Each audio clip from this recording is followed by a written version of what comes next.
Bonjour.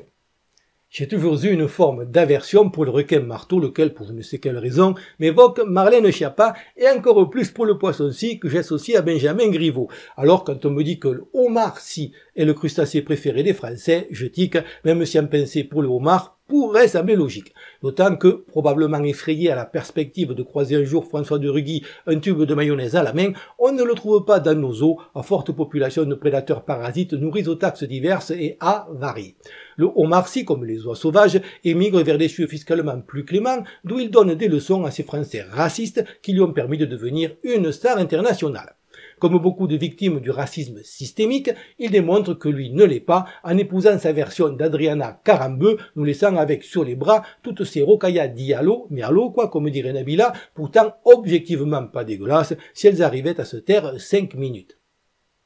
Cette absence d'attention de leurs frères de couleur riche finit par les rendre agressives et ce serait bien que quelques rappeurs charmants délaissent un peu les blondes pour amener Assa Traoré au Wakanda afin qu'on puisse terminer le conte de fées par « ils se marièrent, vécurent heureux et eurent un nombre modéré d'enfants », faut pas pousser non plus, tout ça loin mais alors très très loin d'ici.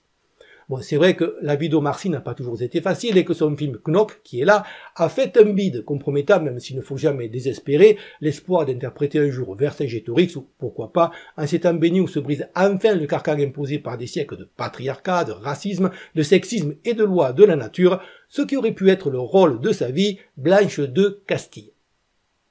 On doit lui reconnaître qu'il ne tombe pas dans la facilité comme doublé Rantanplan dans le dessin animé Lucky Luke, même s'il est bien connu chez les bûcherons que les scies aboient. Pour couronner le tout, voilà qu'après avoir banni des ondes autant en emporte le vent, un vent visiblement nauséabond imputable à une surconsommation de haricots au lard et déboulonné des statues de Christophe Colomb, les fêlés du casque US touchent à son film pourtant intouchable, lui aussi taxé de raciste par des gens qui eux ne peuvent pas l'être car ils sont noirs, ou les défendent histoire de se sentir supérieurs à eux, comme si la catégorie noire représentait quelque chose de pertinent hors chocolaterie et qu'il y avait un rapport quelconque entre Omar Sy et les boueurs noirs, qui par chez moi privilégie idoine oblige et blanc, grâce auquel on n'a pas fini ce confinement imbécile sous les immondices, même si on est toujours sous Macron, ce qui revient un peu au même. Une bonne bouteille mettrait tout le monde d'accord, les blancs se mettant complètement noirs et Omar Sy rose s'il abuse. Ça fait au moins 10 fois qu'on m'explique ce concept du racisme anti-blanc qui n'existe pas, mais je dois être particulièrement con car quand je vois comme récemment aux États-Unis de braves émeutiers noirs agressés à 10 un enfoiré de blanc en fauteuil roulant, forcément nazi et cannibale, je n'arrive pas à me défaire d'un tout petit doute. Quand je vois les magasins pillés, je me demande s'il faut croire sur parole ceux qui se disent noirs de colère, affirmation visuellement difficile à vérifier, et si ce n'est pas un simple prétexte. De même que, quand je vois tous ces ectoplasmes tellement culpabilisés d'être blancs qu'ils en deviennent translucides se mettre à genoux, je ne peux m'empêcher de me demander ce qui se passerait si le gars en face ouvrait sa braguette. En toute logique, c'est l'étape suivante, d'autant que certains en sont déjà au stade où il faut la queue pour embrasser les chaussures pleines de Covid des noirs dans la rue et se faire insulter. Rendu là, c'est du darwinisme élémentaire, de la sélection naturelle, et blanc ou pas, peu me chaud que ces gens crèvent la gueule ouverte, du moment qu'ils portent sagement leur masque, d'autant que, si je peux comprendre ceux qui entrent chez nous parce qu'ils ont vu de la lumière, je n'ai aucune considération pour ceux qui leur ouvrent la porte, et encore moins pour ceux qui les encouragent à nous cracher dessus en s'agenouillant comme si par je ne sais quelle tribalisation choatique de notre société, on était devenu responsable des actes commis par d'autres avant notre naissance. Un peu comme nos enfants, quelle que soit leur couleur de peau, qui vont devoir payer une dette abyssale qu'ils n'ont pas contractée.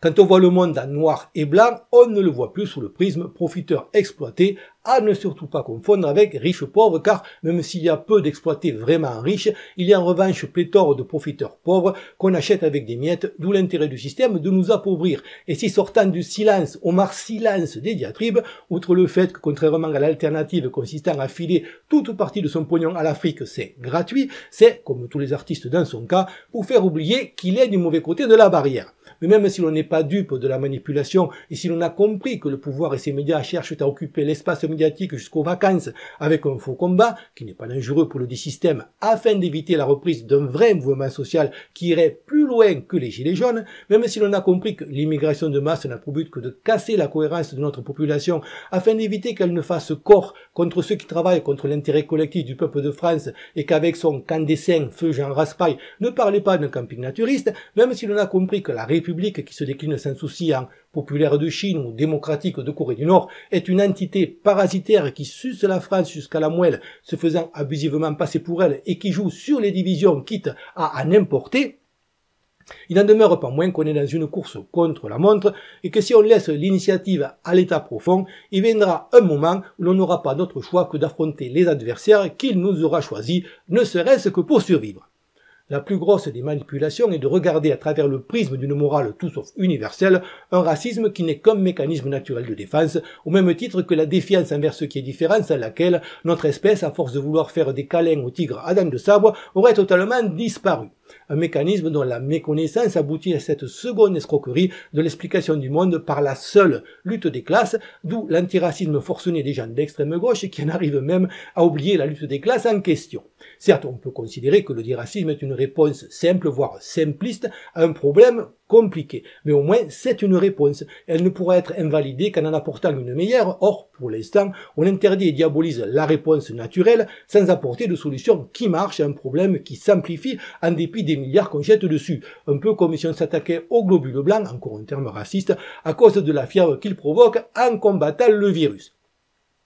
Cette attitude nous laisse aussi désemparés que si peine d'yailler devant un masque face à un chantage à la culpabilisation qu'on ne trouve que dans les pays riches parce qu'il y a du pognon à gratter et qui, les autres n'ayant strictement rien à foutre des valeurs morales, ne fonctionne que dans les pays de culture chrétienne sur socle de philosophie antique, laquelle a développé des concepts compréhensibles par définition des seuls philosophes ainsi qu'à l'époque d'une véritable élite mais qui, avec l'avènement de nos fausses démocraties, servent à conditionner des populations qui ont trempé dedans mais n'ont pas ou plus le niveau collectif pour les nuancer, ni les informations honnêtes pour le faire.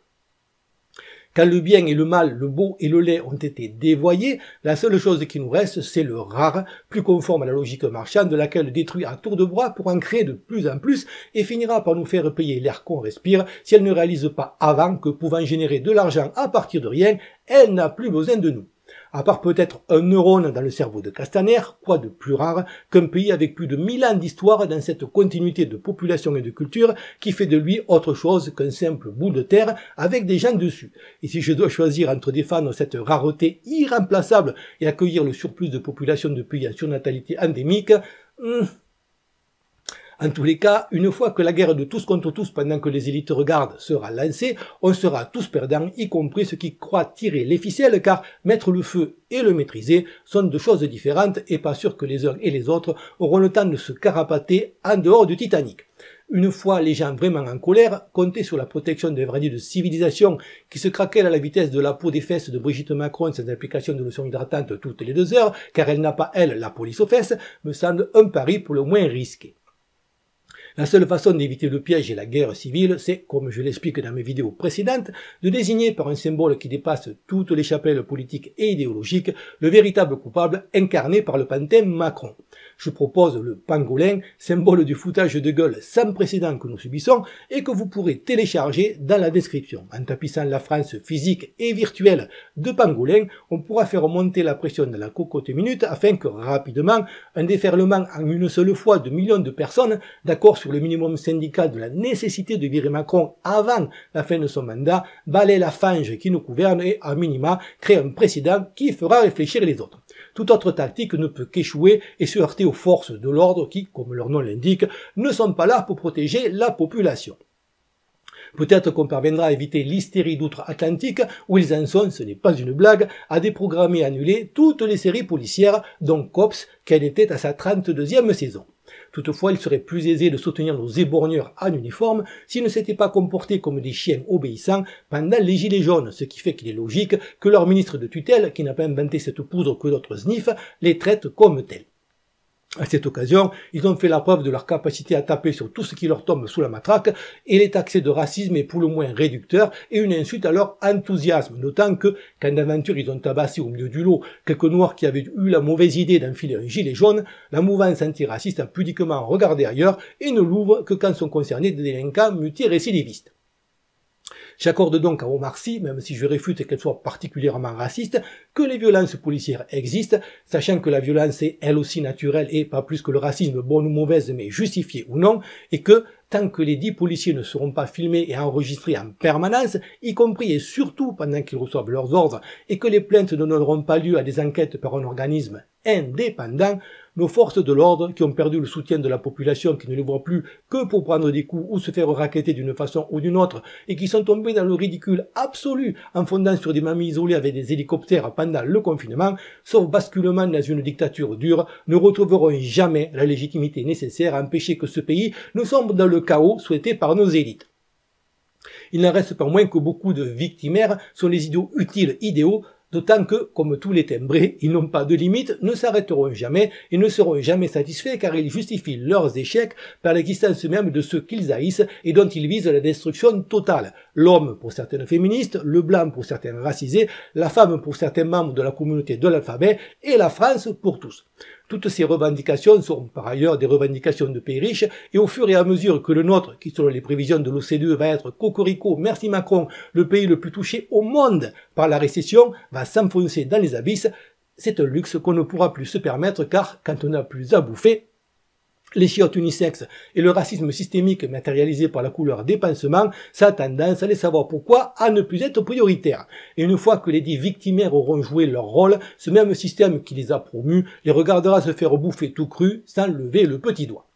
Comme d'habitude, je n'ai pas la prétention de détenir la vérité, juste tant qu'on me laisse faire, de susciter la réflexion par un discours honnête, logique et argumenté, sans autocensure. Je ne filtre aucun commentaire et cette chaîne, par principe, n'est pas monétisée et ne fait pas appel aux dons. Si vous voulez me soutenir, faites-le en likant, commentant et, pour les plus courageux, en partageant mes vidéos afin de toucher un plus large public, en espérant que ça puisse contribuer à faire avancer les choses. Pensez aussi à vous abonner et si vous êtes nouveau à faire un peu de spéléologie sur la chaîne, certaines de mes vidéos, faute de référencement par YouTube, passant parfois inaperçues et d'autres censurées, une bonne quinzaine à ce jour, ne se trouvant que sur mes chaînes secondaires, également en description. Merci encore à tous pour votre fidélité et vos encouragements et à bientôt, j'espère.